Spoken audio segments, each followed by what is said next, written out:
Minecraft, Deadpool, and an Xbox adaptive controller. All on Geek This Week.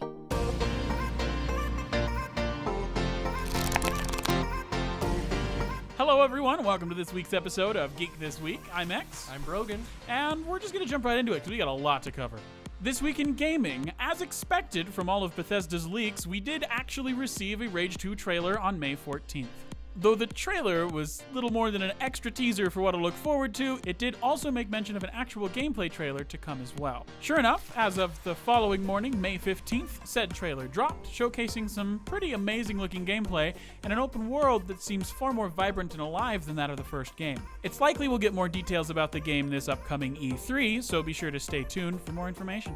After a run of bad luck and a general lack of success, Boss Key Games has officially decided to close down for good. The studio, which started business in 2014, was headed by Cliff Bleszinski, one of the lead developers behind the Gears of War games. Their first project, Lawbreakers, was a fairly ambitious addition to the competitive first-person genre that was already pretty heavily dominated by Blizzard's Overwatch. The game initially seemed to gain a little traction, but quickly lost attention and almost entirely fell back off the grid. Having spent a vast majority of its resources on Lawbreakers, in a last-ditch attempt to jump back into the market, Boss Games released Radical Heights, a game designed to compete with the now popular Battle Royale games like PUBG and Fortnite. After that also failed to gain as much popularity as they had hoped, Bleszinski announced that he would be taking some time off to reflect.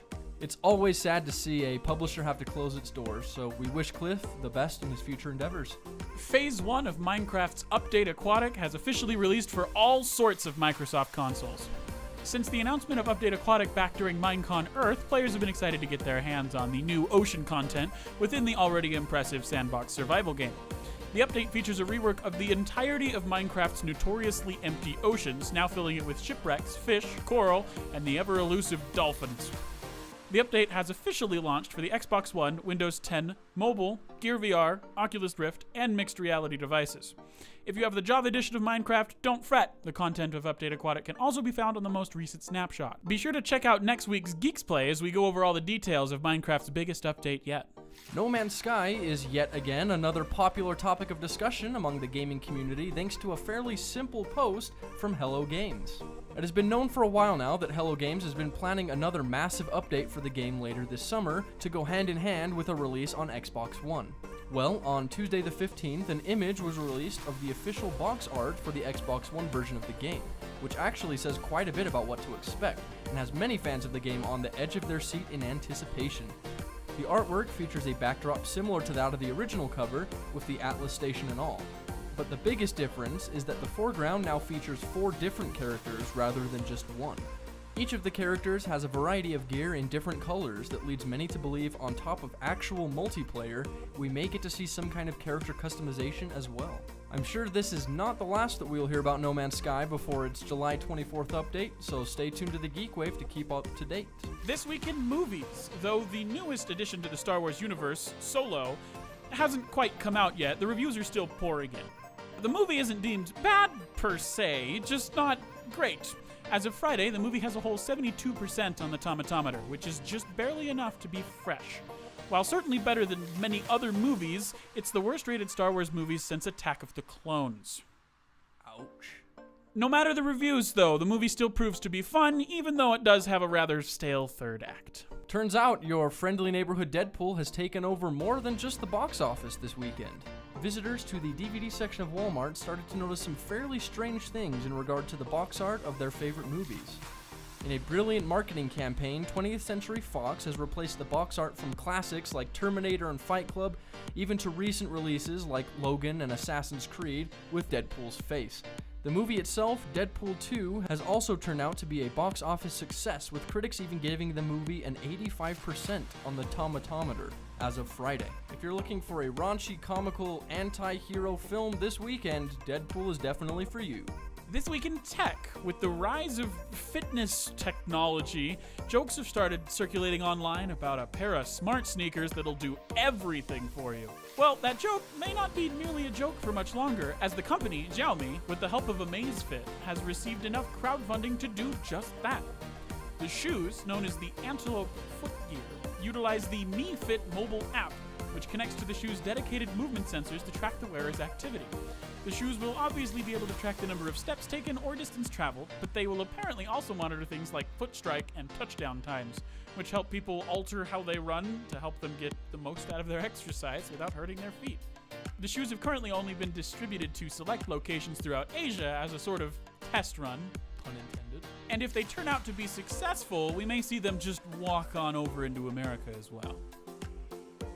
After a relatively controversial collaboration between Google and the US military, almost a dozen Google employees have decided to resign from their positions. The goal of the project was to use Google's machine learning and image recognition technology, along with millions of hours worth of military drone footage, to help locate areas and even people of interest within minutes. While the idea may seem good on paper, many Google employees felt that once the technology was developed, it could and almost certainly would be used for far more devious purposes. A petition was written up and signed by almost 4,000 Google employees against the act, but Google still seems determined to go along with it, so we'll have to wait and see what happens. In a rather heartwarming gesture, Microsoft has announced their Xbox Adaptive Controller, which is a controller meant for people with disabilities. The controller itself features 2 large buttons and 19 different ports that allow the connection of all kinds of extra buttons, switches, or joysticks so that people can enjoy all their favorite Xbox games regardless of what physical restrictions they might have. Testing of the controller saw many disabled individuals overjoyed that they were finally able to enjoy video games again, or for some, for the first time ever. The controller is set to release later this year at a price point of about $99, but it'll be priceless to those people with disabilities who can finally play some video games. This week in science, while on a mission to Jupiter, one of NASA's space probes captured some pretty baffling images. The probe, named Juno, ended up near Jupiter's south pole and captured some of the first ever images of the clouds in that region, at least images of such quality. Scientists were able to put the images together and, thanks to what they already knew of the planet, were also able to give them some degree of animation, simulating what their natural movement would actually look like.